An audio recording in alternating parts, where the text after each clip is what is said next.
30대 중반이신데 살이 찐 게 아니거든요. 근데 뭔가가 있는데 이게 뭐냐는 거지.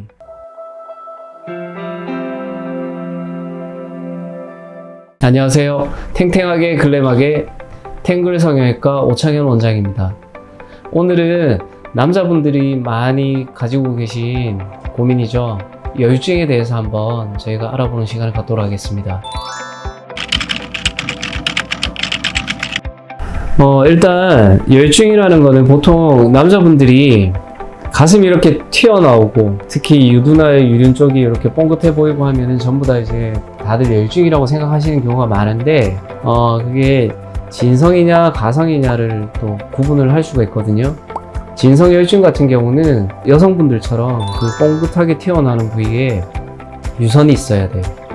근데 가성 여유증은 그 이외의 원인, 살이 많이 쪄서 그렇다든지 아니면 그 이외에 다른 양성 종양이 생길 수도 있고 하는 여러 가지 문제들 때문에 생기는 사이즈의 변화에 의해서 튀어나오는 경우는 가성 여유증이라고 말할 수가 있어요.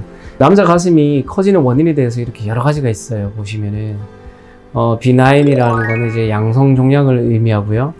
그 다음에 여기는 여러 가지 양성 신생물들이 포함이 되고 악성, 남성에게 악성암이 생길 경우는 굉장히 드물지만 남자도 실제 유방암이, 악성암이 생기는 경우가 있을 수가 있습니다.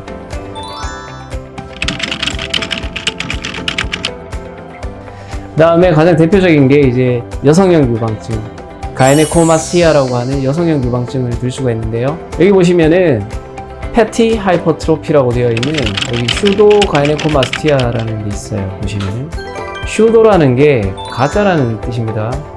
슈도 가이네코마스티아, 가성 여유증이라는 거죠. 살이 쪄서 생긴 가성 여유증은 이제 우리가 진단명으로 진성 여유증에 포함되지는 않고 우리가 진짜 진성 여유증이라는 거는 결국은 유선 조직이 커졌을 때를 말하게 됩니다. 유선 조직이 그러면 어떻게 커지느냐? 호르몬의 영향이 있을 수가 있어요. 호르몬 영향을 가장 많이 받는 대표적인 케이스가 뭐냐면은 어릴 적부터 이제 소아비만이었던 친구들. 소아비만인 친구들은 여성 호르몬이 조금 더 분비가 일어나게 되는데 호르몬 불균형이죠. 결국은 남자에서는 여성 호르몬이 많이 나오면 안 되죠. 근데 그런 경우에 유선 쪽에 우리 가슴에 있는 호르몬 수용체에 영향을 줘서 여성 호르몬이 작용을 하면은 유선 조직이 이렇게 커질 수가 있어요. 유선 조직이 커져서 생기는 경우, 그게 제일 많은 경우에요. 제가 경험상 만나봤을 때. 그 다음에 생길 수 있는 게 여기 보시면 드러그 릴레이티드라고 되어 있죠. 이게 약물에 의한 여유증입니다. 이게 가장 대표적인 거는 탈모약.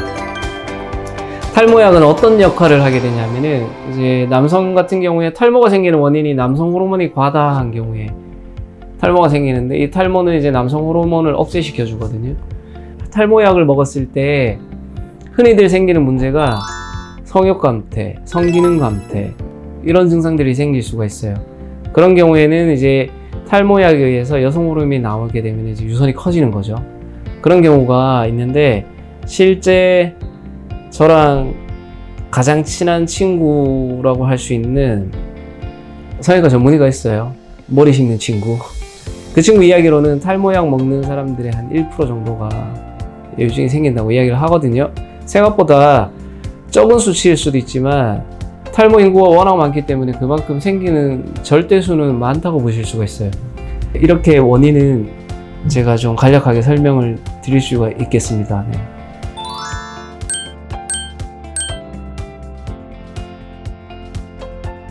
(30대) 중반이신데 보시면 근육이 굉장히 발달되어 있죠. 근데 보통 이제 우리가 가슴 근육 운동 많이 하신 분들 보면은 가슴 근육이 이렇게 사각형 모양으로 이렇게 생겼거든요. 아래쪽이. 근데 그 아래쪽에 뭔가가 더 있죠. 이제 가슴의 쉐입이, 근육의 쉐입이 잘 안 드러나는 거죠. 여기에 뭔가가 있다는 거죠, 지금. 이 사람이 살이 찐 게 아니거든요.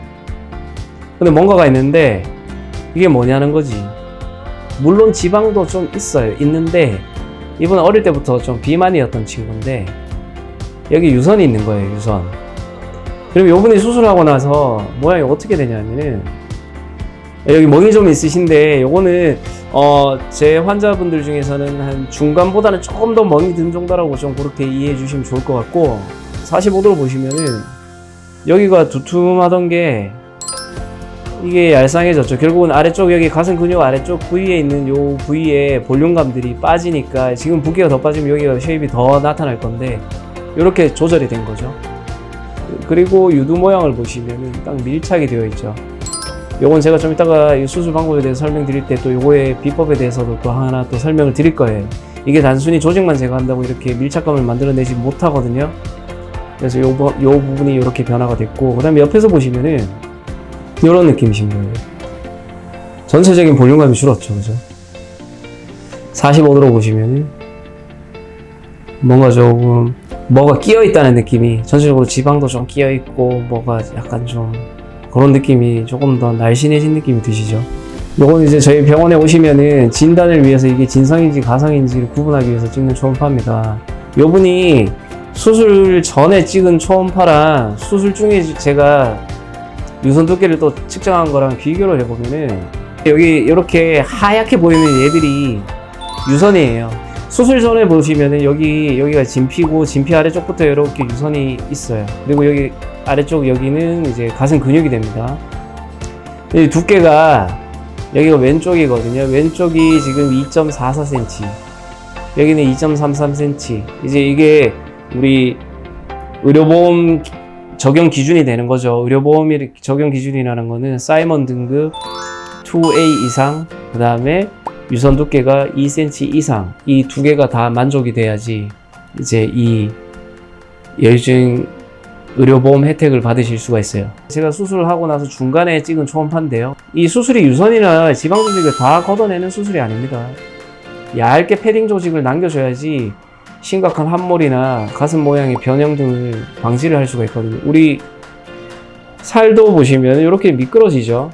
이게 왜 이러냐면은 근육 위에 바로 피부가 붙어 있으면은 근육의 움직임에 의해서 피부가 당겨지면서 이런 슬라이딩 되는 느낌이 안 만들어져요. 근데 가슴도 마찬가지거든요.